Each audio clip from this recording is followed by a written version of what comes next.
I was wondering, as you take these online courses, is UCART organizing your certification, having you take what you're doing, so you do it online?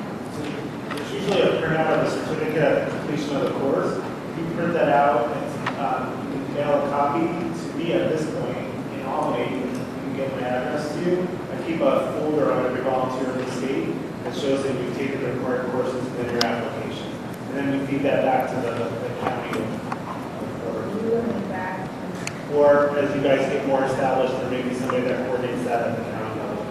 Yeah, I'd love to have Vicki and Liz come as well. Vicki and Liz have been incredibly dedicated, wonderful volunteers, really making today happen and are off the ground. They've created these great sign-up sheets that you're interested in getting involved. There are many, many different ways you can get involved, some of which involve the training, some of which don't. So definitely if you want to talk to them individually, I think it also afterwards. Thank you guys. Thank you.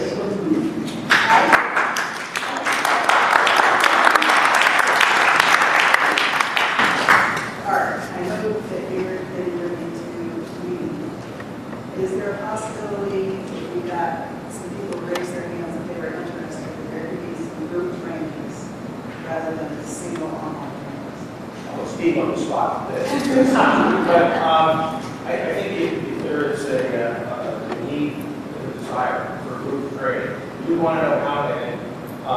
You can find a location and an instructor for the ICS, IS 100 and 700 classes. We have some of those folks, the Sheriff's Department, and some of the other agencies that provide it. If you're comfortable being in person, that's fine. If you'd like to be online, that's always available.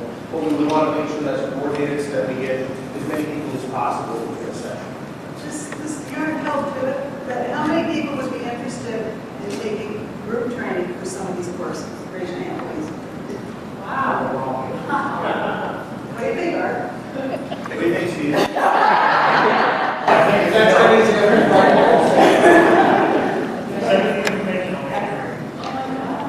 Thank you. And most of you have taken the card, if you haven't already, for the card information, so you can be in touch. The three of us all receive emails to that address and the phone number. These business cards here on the table, many of you have already know RSVP for this meeting. Our phone number is on here as well as the email address. We will all receive your phone number. We will all receive your email as well as the time. So if you have any questions about training, and certainly if you are here and have your email address, when the trainings are set up, we'll be more than happy to give us when and how. We have volunteer sign-up sheets for anyone that's interested in volunteering in any capacity. And we also have sign-up sheets for anybody who might be interested in short-term fostering of animals during the classroom. Thank you. One question.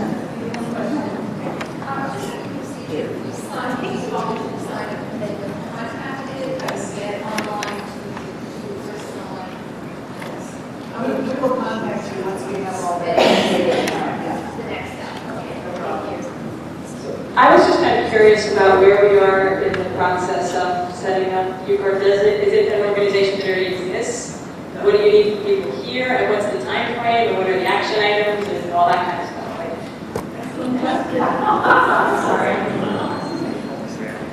We're just starting out. This is our first major event to the public.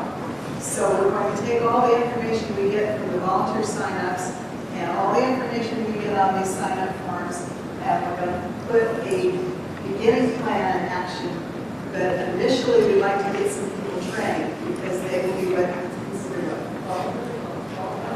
qualified volunteers. Again, so that the purpose of the training is that you are qualified volunteers that are covered under state insurance regulations. That's really the importance of being a qualified volunteer. It's very much a decision at the county level. If RFP says, well, if you're just doing, surveying or information gathering, you don't need to do that training. So that not everyone has to go through all of that training. But if you're going to be active, usually in the field, sheltering, transporting, you should definitely have that training so you're qualified for that insurance. Is that clear? Yeah.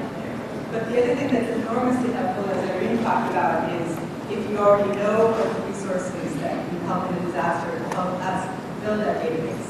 So we can connect it and know who to reach out to, and be part of that team reaching out. We need, it's just the awareness. We could use some help. Maybe have a steering committee.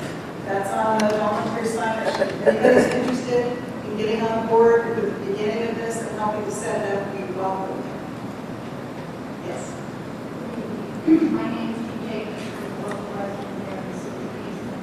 Actively and analyzing it for my life. I do have a YouTube video on this considered an emergency, that there is an emergency daily with the animals to go to our home. I feel very much for cat populations, and I can assure you it is a very situation. So not only are there abandoned cats, there are stray cats, there are abandoned cats, and a lot of the animals that the Ulster County SPCA are from surrender. So we're dealing with a whole population of animals. My question to you is, one, have you created a needs assessment based on the population and the current issues that are being raised by the emergency situation? And also, every veterinarian, have they opted to network and work with you in conjunction with what we're discussing here this evening? Has that been attended or approached at this given point in time? Veterinarians were invited to this. We had a couple of vet techs and veterinarians show up. The word needs to get out, and I hope you all will help get the word out. And as this grows and proceeds, yes. It's critically important. We used to have a cat born Marie Ulster, so many of you in this room here are very familiar with her, and it was a program in place for years with the city. And of course, that no longer exists. There were pets that were involved in that. But that's no longer exists. So as I said previously, that a program in place for identifying disease, which is concerned. I understand that.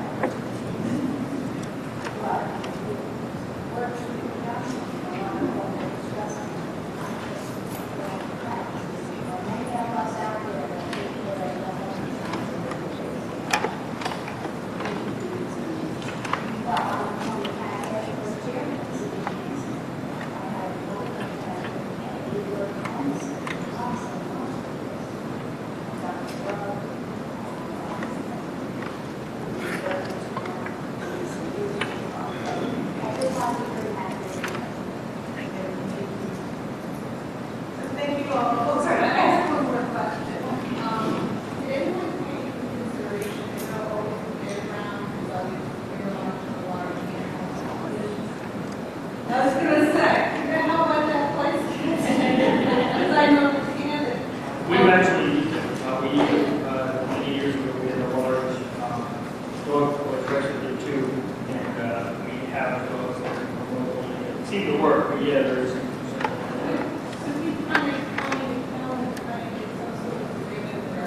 That's just county fairgrounds, might be used in places of the Ulster County, that's the disaster.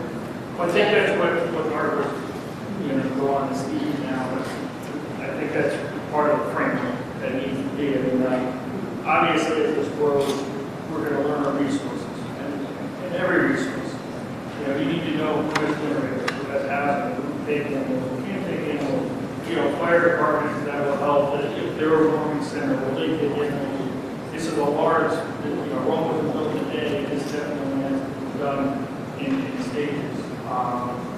So I would say that, yeah, it's something to consider. Don't put it, away, keep it on the plate, but I think it's going to find its way into the framework. Everybody has to work together.